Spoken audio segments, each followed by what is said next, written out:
Bienvenue sur Leadershift, le podcast qui fait bouger votre leadership. Bonjour, c'est Vincent, bienvenue dans un nouvel épisode de Leadershift. Cet épisode est important. Donc si vous voulez l'écouter d'une oreille, je crois que c'est la première fois que je le dis depuis 262 épisodes avant celui-ci. Donc celui-là, je crois que ça vaut vraiment la peine de l'écouter attentivement. Justement pas parce que c'est quelque chose que j'invente, mais parce que je vous amène quelque chose que j'ai entendu récemment. La semaine dernière, conférence de notre association ressources humaines, HR Jurabienne, conférence donnée par François Gonin. François Gonin, vous le connaisserez peut-être, si vous êtes professionnel des ressources humaines, vous le connaissez certainement. Sinon, c'est la personne qui a co-écrit le manuel « Gérer et développer les ressources humaines ». 728 pages. C'est une sommité dans le monde des ressources humaines suisse romande. Le sujet, c'est la mesure participative de la performance collective. La mesure participative de la performance collective. Alors oui, bon, tu nous refais du kolkhozisme, Vincent. C'était tendance socialo-communiste. Minute papillon. Ça fait un certain nombre d'années que les dynamiques d'évaluation, et en particulier le sacro-saint entretien annuel d'évaluation, m'intéressent. Depuis 2014, en fait, j'ai retrouvé des traces de notes prises en lisant un livre de revue qui devait aussi bien faire 500 pages, qui faisait une revue des pratiques d'entretien annuel, justement. Je vous donne les coordonnées livres et sources sont dans les notes du podcast. Je lisais à peu près, quelques années plus tard, à peu près un bouquin qui s'appelle « Abolir les entretiens annuels ». Il y a quelque chose qui me dérangeait, en fait, avec ces dynamiques d'entretien annuel. C'est quelque chose qui me... Vous savez, quand vous savez quelque chose, vous croyez quelque chose de vrai, et vous cherchez les preuves. Alors oui, il y a de confirmation, vous me direz. Mais j'étais tellement convaincu que cette dynamique d'évaluation individuelle était mauvaise que, bon... Et puis, j'ai écrit un article du blog qui s'appelle « La performance se cache là où on ne l'attend pas », sur justement le développement participatif de mesure de la performance. Bon. De quoi parle-t-on ? Le processus de gestion de la performance comprend 4 étapes. 1. Définir la performance souhaitée. Fixer des objectifs spécifiques, stimulants, machin, smart. Vous connaissez ça ? Observer la performance et fournir des retours, puis décider des actions à entreprendre. Dans les actions à entreprendre, typiquement, formation, transfert, promotion, rétrogradation ou résiliation du contrat. Il y a à peu près que ces 5 solutions-là. La gestion de la performance, idéalement, doit être basée sur des preuves et aller au-delà des simples mesures de performance pour identifier des véritables raisons de la performance. Les évaluations de performance traditionnelles basées sur des traits de personnalité ou des objectifs mal définis sont souvent inefficaces et subjectives. Ça, c'est le résumé du premier bouquin dont je vous ai parlé. J'ai demandé à Copilote de me faire le résumé de mes notes. Vous voyez qu'on a déjà une définition du problème. La gestion de la performance doit être basée sur des preuves. Alors déjà, là, on sait que c'est compliqué. Alors oui, vous faites tous des one-on-one, vous prenez des notes, mais en fait, même comme ça, si vous réfléchissez bien, c'est quand même des discussions qui sont assez générales. On peut dire, oui, le 12 février, tu as fait ça. Oui, mais ça, le 12 février, qu'est-ce que ça dit sur la performance de l'année ? Bon. Donc, même en ayant cette discipline, en faisant ça, c'est pas simple.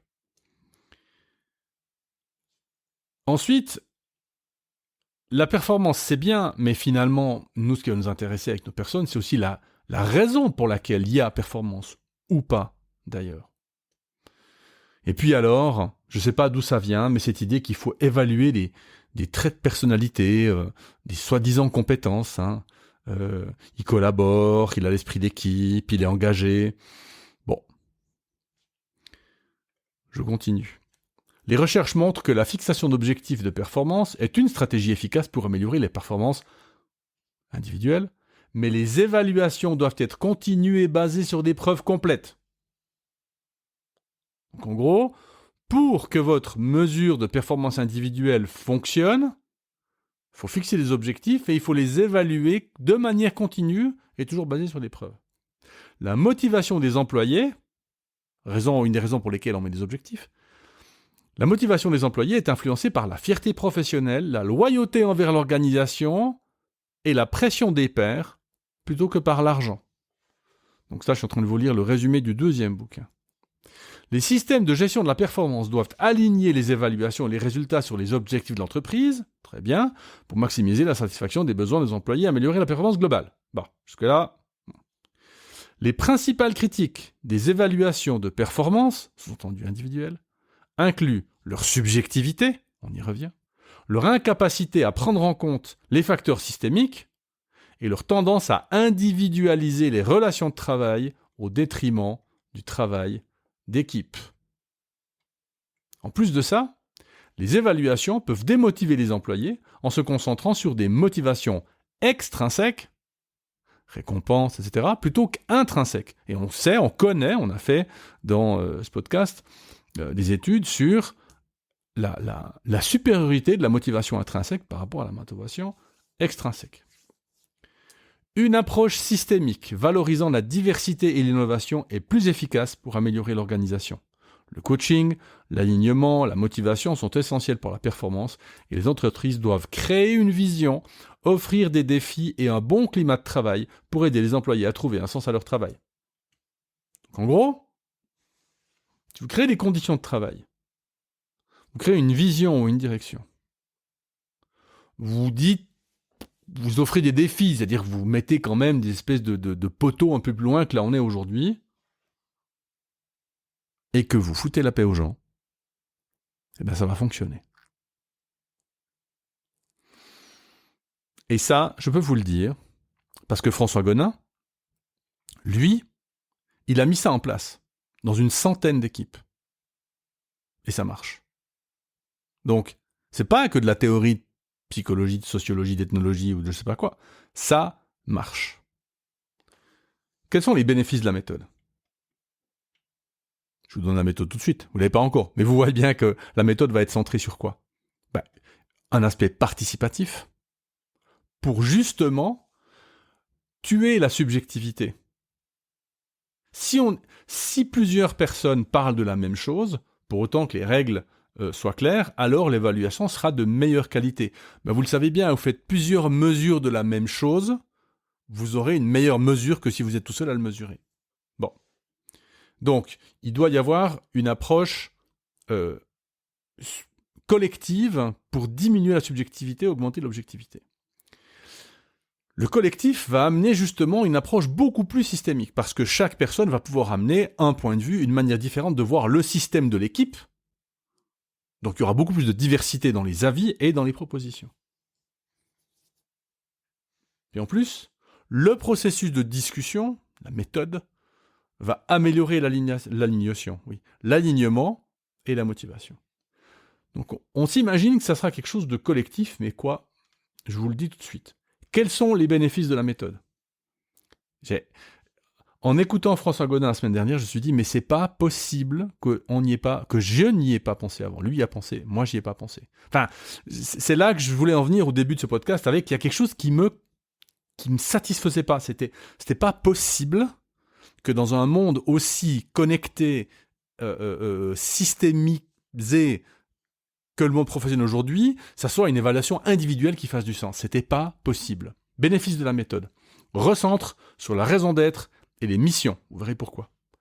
Responsabilise les acteurs clés. Et les acteurs clés, c'est pas la direction. C'est les collaborateurs et les collaboratrices de terrain. Facilite la résolution autonome des problèmes. Est-ce que par hasard, dans cette réunion, il n'y aurait pas la hiérarchie ? Réduit la sollicitation des cadres. Alors ça, c'est la première fois, en 262 épisodes, il y a un truc que vous n'avez pas à faire. Donc, vous devriez être content. Développe l'intelligence collective, de manière concrète, pas juste avec des slides. Renforce la communication et la cohésion des équipes. Ah oui, fatalement. Encourage l'expression et le positionnement des collaborateurs, collaboratrices, les impliquant directement dans un processus d'amélioration continue. Ah. Fait émerger des idées et favorise l'innovation. Contribue à une évolution vers une gouvernance partagée, centrée sur la raison d'être et le sens de l'activité. Qu'est-ce qu'il a dedans vous ferait peur? Alors, j'ai quand même après la méthode 2-3 petites choses là-dessus parce qu'il y a des défis. Alors, quelle est cette méthode? Eh bien, en fait, ce que dit François Gonin, ce que montre d'ailleurs la recherche scientifique, c'est pas lui, non plus lui qui s'est levé un matin en pensant ça. Il a fait toute une série d'études sur meilleure manière d'évaluer la performance collective, enfin la performance tout court, et donc c'est la performance collective. Et donc, ce que François Gonin préconise, c'est d'avoir 2 dimensions évaluatives. Une dimension collective et une dimension individuelle. Donc on ne supprime pas l'évaluation individuelle, mais elles vont être différentes. Il y aura donc une évaluation collective de la performance et une évaluation individuelle par feedback continu et entretien de carrière. À des rythmes différents. Donc la partie individuelle de manière continue, toute l'année. Un entretien de carrière, une fois par année, tous les 2 ans. Lui dit tous les 2 à 3 ans, ça me semble un tout petit peu trop long, mais bon, en fonction des générations en particulier. Et puis, la performance collective, alors en fonction de la maturité de l'équipe, de l'entreprise, etc., lui parle d'annuel. Pour certaines équipes, ça vaudrait peut-être la peine de le faire plus souvent, de manière trimestrielle ou semestrielle. Quels sont les principes de cette méthode? Je vous ai un petit peu spoilé avant. Dimension collective et participative, sans, en tout cas pour partie, la hiérarchie. On est dans le concret basé sur le réel, et c'est centré sur le travail et pas sur les personnes. C'est pas Joseph a mal fait son boulot, c'est est-ce qu'on est arrivé à la performance qu'on attend de nous? Ça ne veut pas dire qu'on va interdire ou que les personnes vont s'interdire de discuter mais Joseph il a eu un problème. Mais c'est pas l'objectif, ce n'est pas la personne. L'objectif c'est la performance de l'équipe. Et ça change tout. Alors, cette évaluation collective, en 2 phases. D'abord, auto-évaluation autonome, animée par un membre de l'équipe. Donc oui, ça veut dire qu'il faudra choisir quelqu'un, pas un consultant, un membre de l'équipe qui sera peut-être formé à l'animation de ce genre d'évaluation. Si personne de l'équipe est capable ou volontaire pour le faire, dans ce cas-là, effectivement, il faut prendre quelqu'un, pas le hiérarchique, pourquoi pas les ressources humaines, dans ce cas-là, pourquoi pas un externe. Donc, première phase, auto-évaluation autonome, donc animée par un membre. Deuxième phase, discussion avec le responsable d'équipe. Donc, le membre ou une délégation du groupe de l'équipe présente le résultat d'évaluation au responsable d'équipe. Qu'est-ce qu'on fait pendant l'auto-évaluation? 2 choses. On va parler de la période passée, on va parler de la période à venir. Période passée. On va commencer par rédiger ou par vérifier la mission de l'équipe. Eh oui, oui, fatalement. Sans mission, pas de tâche, pas d'objectif. Et là, je vous renvoie à l'épisode 203, parce que le Team Canvas est peut-être, pourquoi pas, une bonne manière de faire, ou en tout cas d'obtenir cette mission. Donc c'est l'équipe, de manière autonome, qui va rédiger ou vérifier la mission de l'équipe.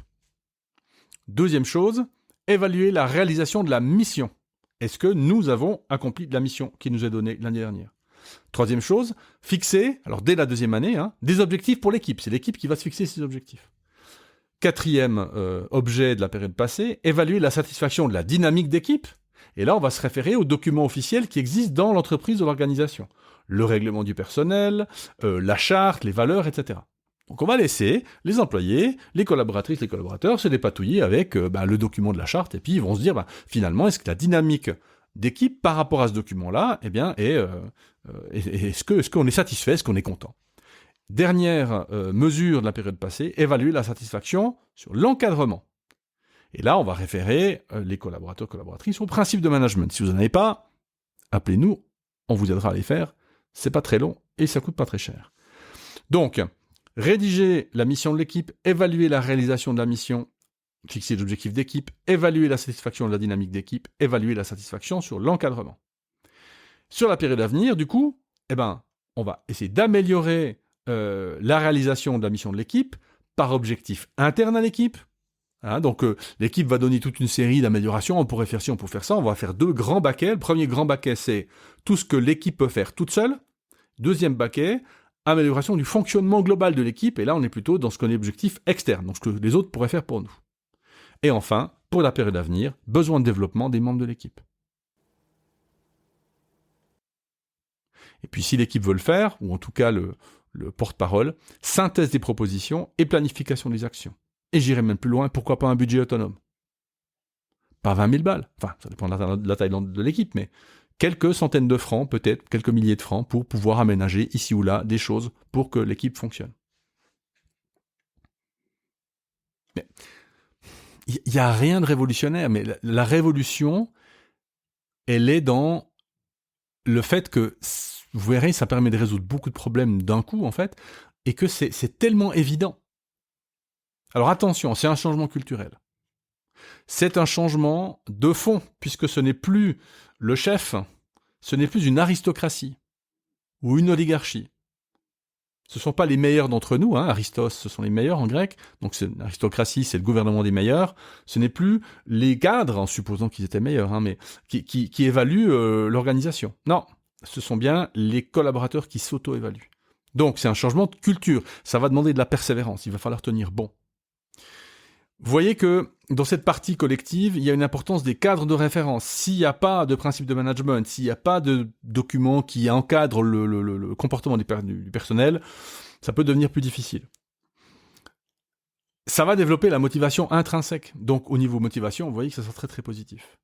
Alors et du coup, l'avantage, c'est que vous pourrez prendre ça, commencer tout en bas et remonter dans l'organisation jusque tout en haut. Parce que ce principe-là, il est évidemment applicable à l'ensemble de l'organisation. La dimension individuelle en 2 temporalités, une temporalité récurrente avec beaucoup de feedback positif, un peu de feedback négatif, ne pas négliger l'écrit, attention à, si c'est nécessaire, mais pourquoi pas faire un mail en disant voilà, je te remercie, mettre le N+1 en copie, ça fera aussi très très plaisir.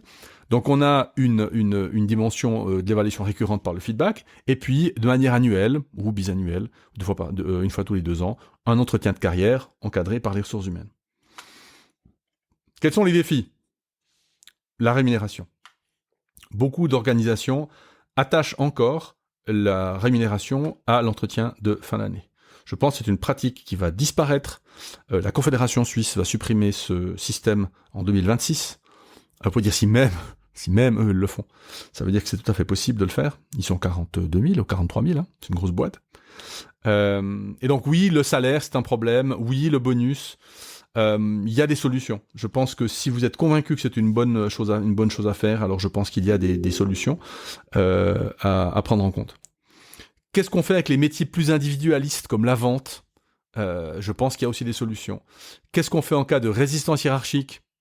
Il y a aussi des solutions. Qu'est-ce qu'on fait en cas de résistance RH ? Parce que les RH vont se retrouver avec des dossiers du personnel qui sont vides, puisqu'il n'y aura plus les sacro-saints évaluations. On va pouvoir aller regarder s'il faut virer des gens. Oui, je sais, c'est pas le rôle préféré des RH, mais c'est souvent le rôle qu'on leur donne quand même, nous, managers. Donc, peu importe. Ces défis, je suis sûr que François Gonin est d'accord d'en discuter avec vous, fg@fgonin.ch. Moi aussi d'ailleurs, info@coapta.ch. Cette approche permet de résoudre beaucoup de problèmes d'un coup. Responsabilisation et autonomie, confiance au sein de l'équipe, sécurité psychologique, qualité de l'évaluation, un sujet de moins pour les cadres, innovation, qualité et adhésion aux solutions proposées, performance de l'équipe. Non mais vous vous rendez compte ? Et ça prend pas beaucoup de temps. On doit absolument essayer, on doit absolument en parler. C'est la fin de cet épisode. Bon courage. Si vous en avez besoin d'un coup de main, je suis là pour vous aider. À la semaine prochaine. Ciao.